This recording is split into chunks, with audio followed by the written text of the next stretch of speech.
নখের ইনফেকশন এবং নখের যে কোনো রং পরিবর্তন হয়ে যাওয়া, টেক্সচার পরিবর্তন হয়ে যাওয়া যে কোনো সমস্যার জন্য ব্যবহার করুন ল্যানবেনা নেইল রিপেয়ার এসেন্স।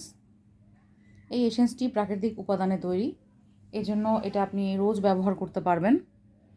এবং অনেক সময় নখ ভেঙে যায়, পাতলা হয়ে যায়, ভেঙে যায় এবং নখ মরে যায়, কালো হয়ে যায়।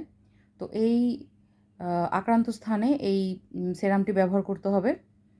এটা আপনি আপনার হাতের এবং পায়ের আঙ্গুলে ব্যবহার করতে পারবেন এবং ধীরে ধীরে এই এসেন্সটা ব্যবহার করার ফলে আপনার নখ ফ্রেশ হবে এবং হেলদি হবে এবং ধীরে ধীরে সুন্দর হবে। এবং এটা একদমই প্রাকৃতিক উপাদানে তৈরি এবং এটা নখের গভীরে পৌঁছে নখকে সুস্থ করে তোলে এবং নখের স্বাভাবিক রং বুঝিয়ে রাখে। এবং এই সেরামটি 15 ml